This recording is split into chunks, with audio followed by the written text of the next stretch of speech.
Voici l'homme sans qui le scandale Publifin n'aurait sans doute jamais éclaté. En 2012, Cédric Allain devient échevin des finances d'Aulne, en région liégeoise. Il découvre alors que sa petite commune est actionnaire de plusieurs grandes intercommunales. En tant qu'actionnaire, même si nous sommes un tout petit actionnaire, je pense qu'il est normal de s'intéresser au fonctionnement de différentes intercommunales dont on est membre, ce que j'ai fait. Et donc je suis allé dans 4 intercommunales, dont ce qui s'appelle maintenant Publifin, qui s'appelait à l'époque encore Tectéo. Et la tâche va s'avérer compliquée. Pendant 2 ans, il pose des questions et n'obtient que très peu de réponses. On ne répond pas à mes mails, on me fait un peu attendre, un peu lanterner, à tel point que j'ai dû imposer un jour par mail en disant voilà, je viendrai ce jour-là à telle heure, veuillez préparer l'ensemble des documents. Sur place, il découvre l'existence de comités de secteur, des organes consultatifs où des mandataires politiques sont rémunérés avec de l'argent public. 2 éléments l'intriguent. D'abord, les mandataires sont payés, qu'ils assistent ou pas aux réunions. Et puis, il peine à trouver des traces du travail effectué lors des séances. Je me rends compte qu'il n'y a quand même pas grand-chose. Je vois aussi qu'il y a très peu de mandataires quelquefois qui sont présents. À des réunions, je crois qu'il y a 2 personnes. Je me rends évidemment compte de la vacuité de ces fameux comités de secteur. Cédric Allain va tirer la sonnette d'alarme auprès de membres du conseil d'administration et lors d'assemblée générale, en vain. Mais fin décembre, il découvre un article dans le magazine trimestriel Médor. L'enquête traite du groupe Publifin et de son très controversé patron, Stéphane Moreau. Cédric Allain décide alors de prendre contact avec l'auteur de l'article. Il m'a téléphoné un soir pour me dire qu'il avait découvert quelque chose qui lui semblait pouvoir m'intéresser et il me demandait déjà si on pouvait se rencontrer de manière à ce que je puisse préparer un papier. Compte tenu de la bombe que je détiens, je ne souhaite pas que ça fasse un coup dans l'eau. J'ai plutôt eu envie de confier ça à un journaliste d'investigation. Un document en particulier retient l'attention du journaliste. Dans celui-ci, Cédric Allain compare les rémunérations perçues par les mandataires avec les heures réellement prestées. Certains ont gagné jusqu'à 500 € la minute. Je me dis, si tout ça se vérifie, c'est assez énorme. C'est un vrai scandale d'emploi fictif qui touche 3 des 4 partis politiques traditionnels. Potentiellement, c'est une bombe. Et la bombe va effectivement exploser. Les partis assistent impuissants à la déferlante médiatique. Une polémique qui fait beaucoup de bruit. Des mandataires d'une intercommunale liégeoise sont rémunérés 516 € la minute. Tout le monde en rêve et ce seraient des montants perçus par des élus siégeant dans une intercommunale liégeoise. L'affaire Netis Publifin qui concerne entre autres les rémunérations de certains mandataires. Ces mandataires, PS, MR et CDH, sont alors priés de se justifier. C'est une erreur que je regrette et que j'avoue bien volontiers, entre guillemets. Est-ce que c'est beaucoup? Peut-être excessif par rapport au nombre d'heures prestées, mais dans les limites de ce qui était légalement prévu. Tout est légal, c'est l'argument massu. À Liège, les 4 partis traditionnels ont voté la mise en place de ces comités de secteur. Alors, dans les états-majors des partis, c'est la panique. Devant les caméras, tous disent découvrir la situation. Ça suffit. J'ai besoin de savoir si mes mandataires ont respecté la légalité ou la déontologie. On veut qu'il y ait à l'intérieur de ces structures la bonne gouvernance, l'excellence en matière de gouvernance. Il est temps que certains comprennent qu'un mandat public, ce n'est pas win for life. Un mandat public, c'est fait pour servir l'intérêt public. Paul Magnette monte au créneau, car son parti plus que les autres est au cœur de la tourmente. Au boulevard de l'Empereur, c'est l'affolement. Car l'architecte du système Publifin est un des leurs, il s'appelle Stéphane Moreau. En 10 ans, il a transformé quelques intercommunales liégeoises en un empire industriel opaque. Les pratiques de rémunération de cet empire sont aujourd'hui dénoncées au sein même du monde socialiste. Je pense que le PS va être ferme maintenant à l'égard de M. Moreau. À titre personnel, je pense vraiment qu'il doit faire un pas de côté. M. Moreau doit choisir où il reste bourgmestre, où il est responsable d'entreprise. Mais entre-temps, la pression s'est déplacée vers un autre lieu de pouvoir, le Parlement wallon. Dans la ligne de mire de l'opposition, Paul Furlan, le ministre des pouvoirs locaux, c'est lui qui a la tutelle sur les intercommunales. En plein scandale, la presse révèle que son propre chef de cabinet adjoint était administrateur dans la galaxie Publifinetis, le ministre Vassy. Est-ce que j'aurais pu le savoir? Je dirais évidemment. On se demande de qui on se moque quand on voit la réponse de M. Furlan. La pression est trop forte. Le 26 janvier, Paul Furlan jette le gant. J'ai pris la décision de présenter ma démission au gouvernement. En quelques semaines, le scandale a emporté un ministre et des dizaines d'administrateurs du groupe Publifin. Mais aujourd'hui, c'est aussi l'emprise de la fédération liégeoise du PS sur l'économie de la région qui est pointée du doigt par certains. C'est un système de nature mafieuse parce qu'il fonctionne sur le principe suivant. Il fait la loi lui-même, il distribue de l'argent à tout le monde pour que personne ne pose de questions. Le système peut-il vraiment être qualifié de mafieux? Qui l'a mis en place et surtout comment? Ce soir, Question à la Une vous plonge au cœur de cette affaire politico-économique avec cette question. Publifin est-il vraiment un win for life pour certains hommes politiques?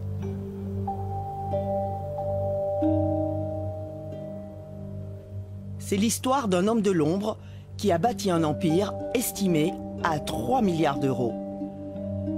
C'est l'histoire d'un homme qui, en 20 années de vie politique, n'apparaît que très rarement devant les caméras. Dans les archives de la RTBF, quelques interviews à peine, et toujours pour des questions de politique locale. Car le parcours de Stéphane Moreau est intimement lié à la région liégeoise. Stéphane Moreau, c'est quand même ce qu'on peut appeler un self-made man. Absolument. Il vient d'une cité à Anse, élevé par ses grands-parents quand même. Il n'a pas toujours eu facile. Hein. Ça, il ne faut pas le nier non plus. Il a beaucoup bossé. Stéphane Moreau va décrocher un master en sciences politiques et économiques. Dans la foulée, il intègre le cabinet de celui qui est alors député, Alain Van der Biest. Et c'est là vraiment qu'il était pris dans l'engrenage politique socialiste liégeois, on va dire ça comme ça. Et quelques années plus tard, 90 de mémoire, où là, carrément, André Coles le prendra un petit peu sous son aile. Et quand on sait qu'André Coles est quand même le père de ces leviers publics économiques, ça permet de comprendre bien des choses. Stéphane Moreau va gravir les échelons de la vie politique locale, un par un.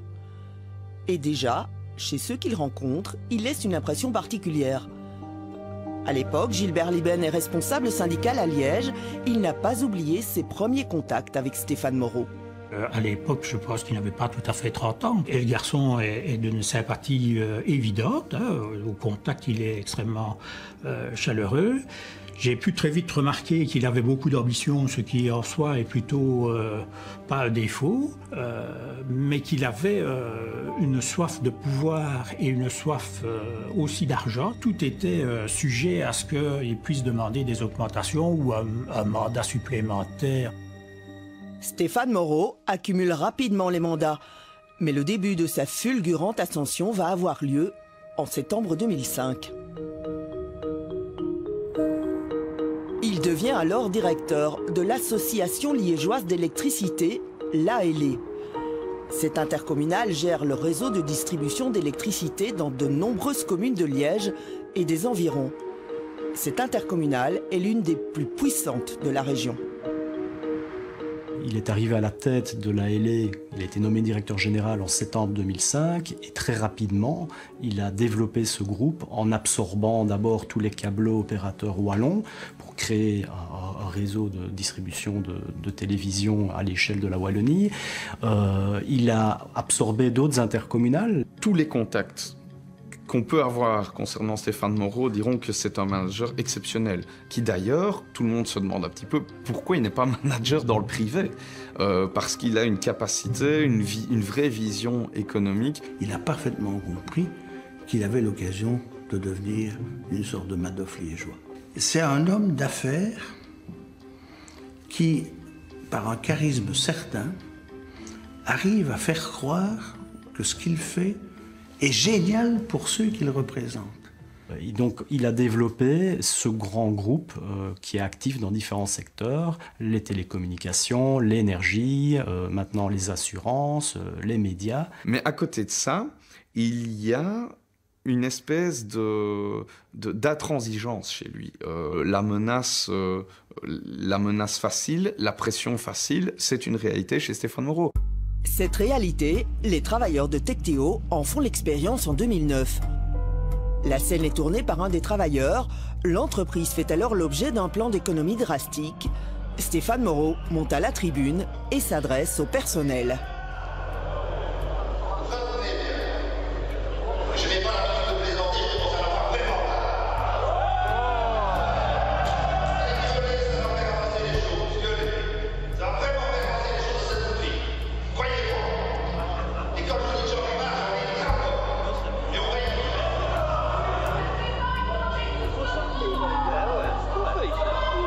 Ce n'est pas une réunion syndicale de premier rapport disciplinaire qui va être pour moi. Je pense que je hurlais, puisque moi je n'avais pas de micro, et je répondais à Stéphane Moreau par rapport aux attaques.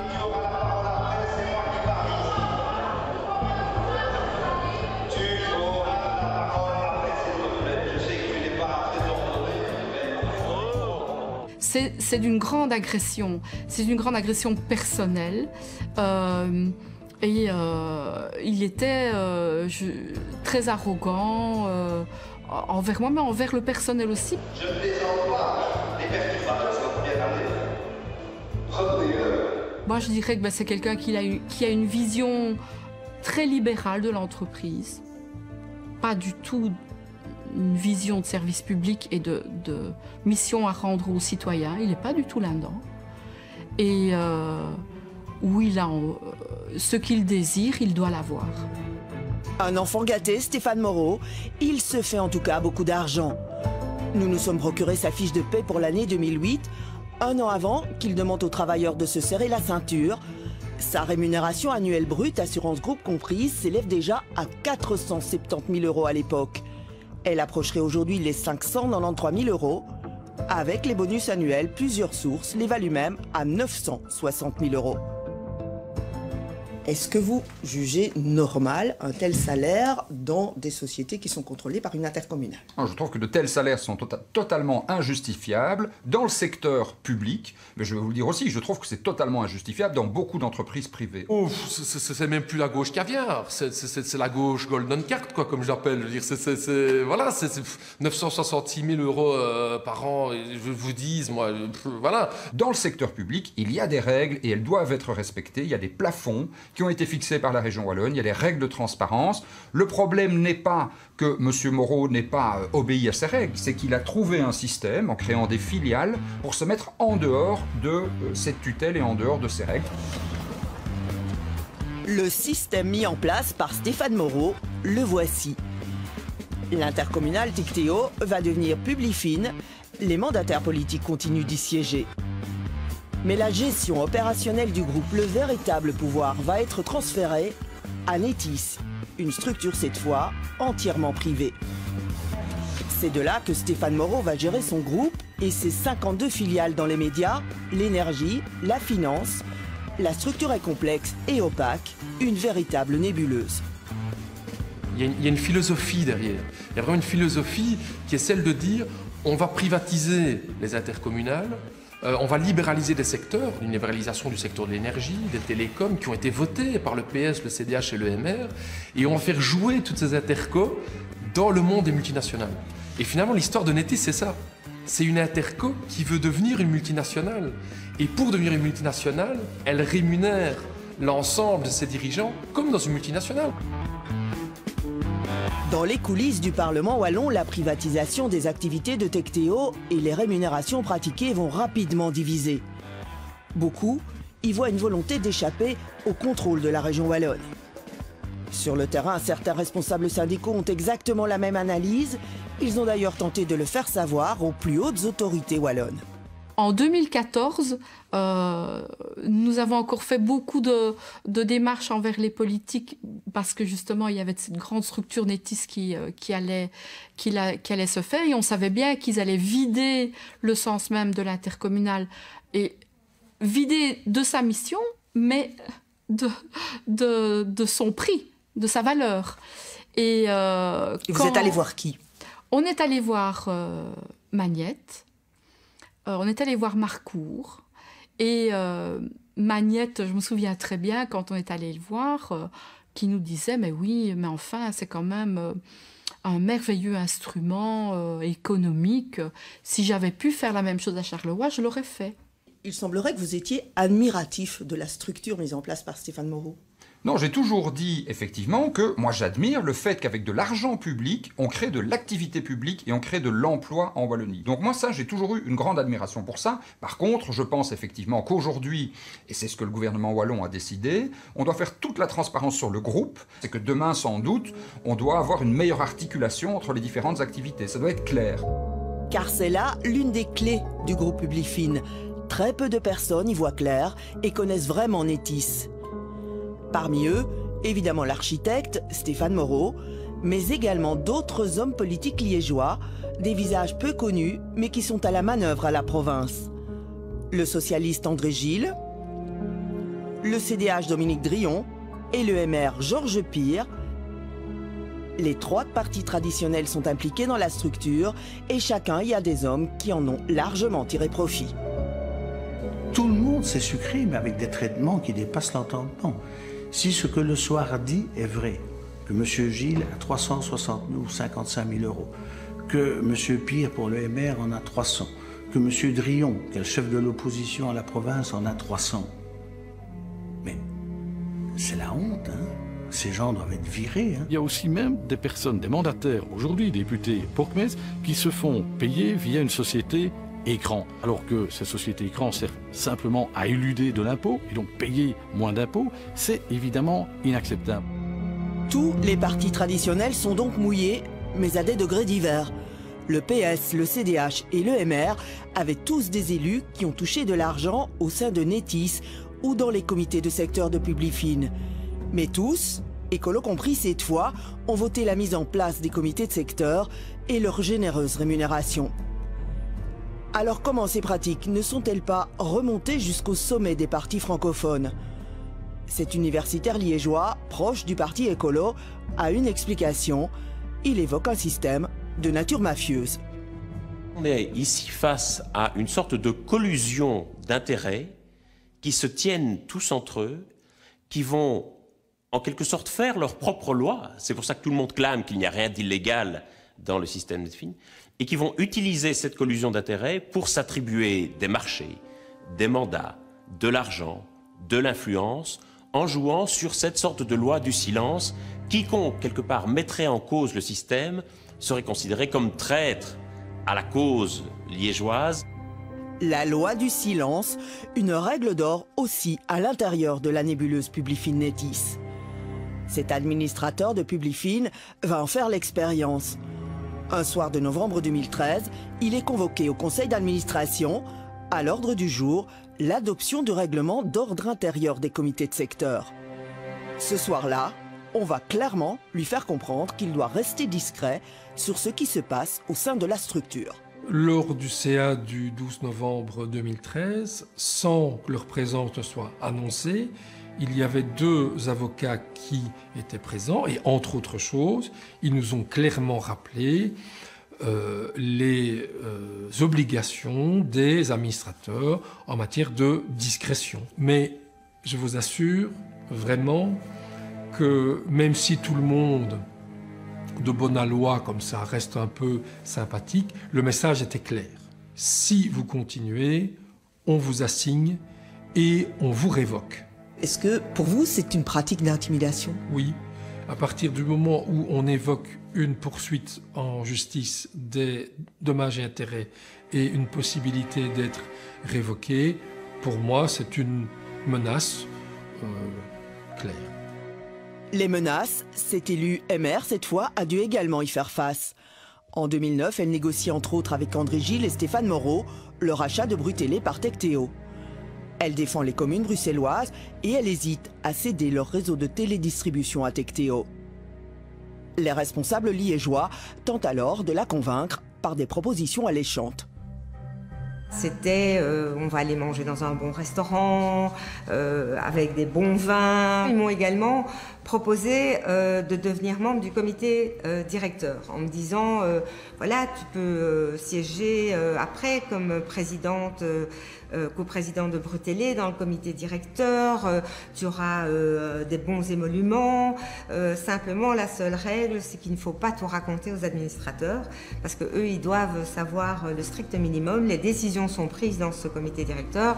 Le reste, voilà, on les informera de ce qui est nécessaire.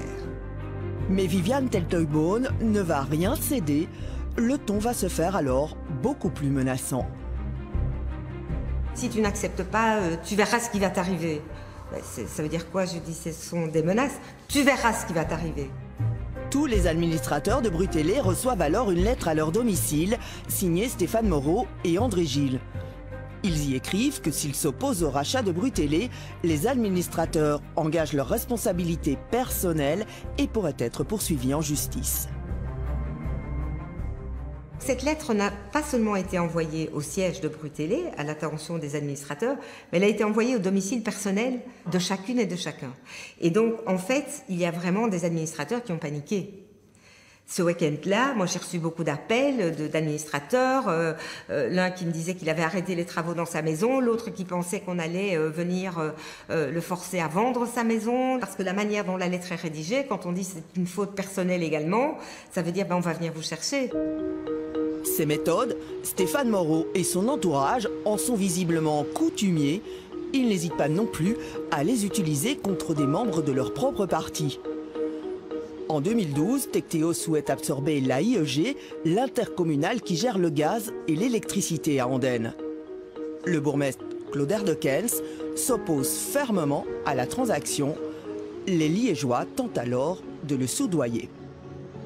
Ils ont même proposé à un moment donné que l'un de nos responsables soit grassement rémunéré si on était absorbé. Ils ont essayé de vous acheter? Mais bien sûr, nous ne mangeons pas de ce pain. Nous avons dit non. Et nous avons notifié notre refus d'être achetés. Claude Erdekens refuse. Il estime que Stéphane Moreau, pourtant du même parti que lui, utilise l'argent des communes pour faire des investissements hasardeux. Et Claude Erdekens en informe les autres communes actionnaires du groupe. Nous leur avons dit, on est en train de vous rouler. Du 1er janvier 2009 au 31 décembre 2012, vous ne vous êtes pas rendu compte, mais nous vous signalons qu'on vous a soustrait des dividendes gaz et électricité que vous deviez percevoir 300 millions d'euros. On nous prend pour des cons. On nous a menti. Et ils ont vendu du vent à l'ensemble des communes et à la province en faisant état d'un empire économique liégeois qui allait remplacer Cochrane, etc. Tout ça, c'est du vent.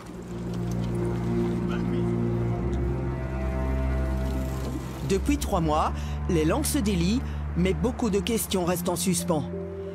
Qui connaissait les méthodes d'intimidation en vigueur au sein de Publifin?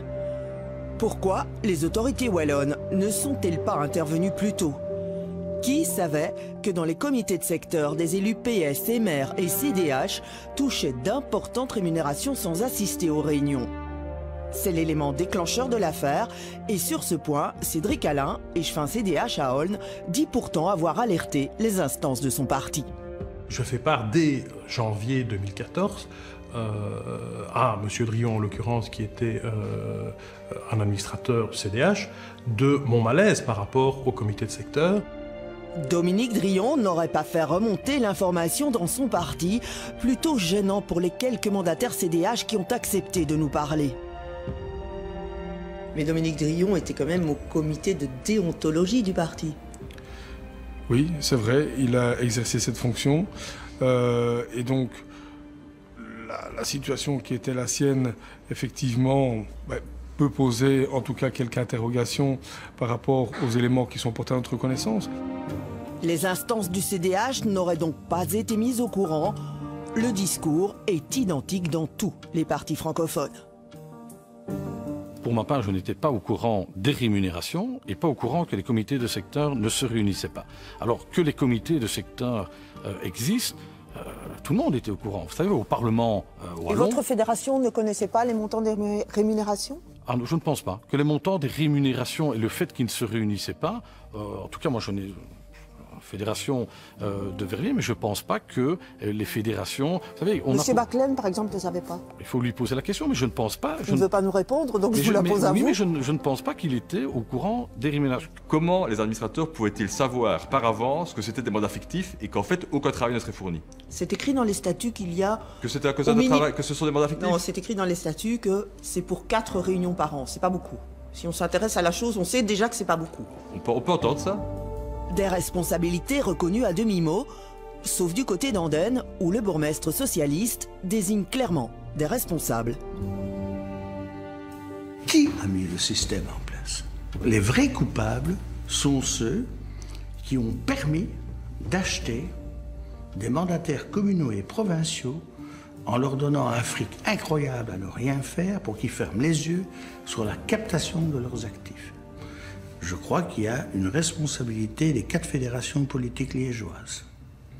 Le PS, le MR, le CDH et Écolo. Ils ne pouvaient pas ne pas savoir. Sauf à les prendre pour des idiots. Mais je ne pense pas que ces gens sont des idiots. Reste une interrogation. Comment la région wallonne n'a-t-elle rien vu? C'est elle qui a la tutelle sur les intercommunales. Alors pour l'opposition wallonne, c'est clair. Elle n'a pas voulu voir, elle n'a pas réellement eu la volonté de contrôler. Depuis 2 ans et demi, lorsqu'Écolo a quitté le gouvernement, les enjeux de gouvernance ont été totalement mis en dehors des priorités du gouvernement. Là, c'est assez évident, il n'y a plus de réformes sur le sujet. Les réformes votées n'ont pas été exécutées. On a retrouvé toute une série de pratiques de politisation d'administration avec des gens qui arrivent à la tête d'organismes sans aucune procédure. Je demande depuis un peu moins de 10 ans, vous allez me dire, c'est long, mais un cadastre des rémunérations. Ça m'a toujours été refusé, toujours été refusé. La critique est acerbe mais facile aux yeux du ministre-président wallon. Paul Magnette ne cache pas son agacement. Monsieur Géolet ne peut pas faire comme s'il ignorait les faits, alors que c'est lui, comme l'a bien dit le chef de groupe au Parlement wallon, il y a un peu le monsieur Géolet qui est au Parlement de Namur et qui joue les chevaliers blancs, et puis il y a monsieur Géolet qui est le chef de file dans la province de Liège et qui fait les deals, et donc il dénonce d'un côté les deals qu'il fait de l'autre côté. Ça, c'est pas possible. Mais le ministre-président wallon le reconnaît, la région wallonne a tout de même une part de responsabilité. Si nous avons une responsabilité, c'est peut-être d'avoir été un peu trop lents. C'est pas que nous n'ayons pas agi, mais ce monde changeait à du 200 à l'heure et nous, on régulait à du 120 à l'heure. Voici l'endroit où on devrait tirer les conclusions du scandale Publifin. On a promis d'y faire toute la lumière, à 200 à l'heure si nécessaire. Voici l'endroit où l'on a surtout vu un invraisemblable faux départ. Au 2e jour de la commission d'enquête du Parlement wallon, l'un des principaux intéressés, André Gilles, ne se présente pas et il le fait savoir par mail le matin même. Madame la Présidente, à mon très vif regret, il me faut vous faire savoir que mon état de santé, attesté par mon médecin, ne me permet pas de comparaître aujourd'hui devant la commission d'enquête que vous présidez. André Gilles devrait normalement être entendu dans le courant du mois de mars, tout comme Stéphane Moreau, également sous certificat médical. Reste que ceux qu'on a entendus pour le moment, comme Dominique Drillon et Georges Pire, n'ont pas l'air de prendre toute la mesure du scandale. Au cours d'une interruption de séance, Georges Pire s'est montré fort prompt à critiquer les mandataires qui siégeaient dans les comités de secteur. Évidemment, quand on apprend qu'ils n'ont pas fait leur travail, certains, alors je dis ça à tous les i que vous voulez, inadmissible, inacceptable, inqualifiable. Et ça... votre rémunération à vous, elle, on a parlé de 300 et 2000 dans la presse, elle se justifiait? Attendez, parce que c'est bien ce que c'est écrit dans la presse, mais... C'est pas juste? Attendez. Quand il s'agit de lui, Georges Pire est un peu moins pressé de fournir des explications. Avec les mandats publics, je ne dépassais pas les 150%. Point. Les mandats publics, mais vous aviez tous les mandats dérivés au niveau des mandats, oui, mais non. Attendez. Nétis, prenons Nétis, puisque l'actualité, c'est une société anonyme de droit privé. Je n'y suis pas comme conseiller provincial, ni comme mandataire tout court. Vous y êtes pourquoi? J'y suis à titre privé. Et notamment... C'est pas un peu hypocrite quand même de dire ça? Ah non, pas du tout. C'est pas l'argent que vous gagnez qui vous motive? Oui, l'argent, j'ai encore répondu à vos confrères hier. Je vous assure, je suis ingénieur de formation. Si j'avais fait, j'aurais pu d'ailleurs, pas de regret, hein, mais pas de regret, mais une carrière dans le privé. J'avais été atterri par l'argent, j'aurais fait une carrière dans le privé. Et je vous assure que il y a déjà longtemps que j'aurais terminé et que pas des moyens que je n'ai pas aujourd'hui. Nous voilà rassurés, le vice-président de Nethys n'est pas intéressé par l'argent. La commission d'enquête, elle, devra faire toute la lumière sur le scandale Publifin. Les partis l'ont promis, ils joueront pleinement le jeu. Mais pour ce qui est d'évoquer l'affaire devant nos caméras, on repassera.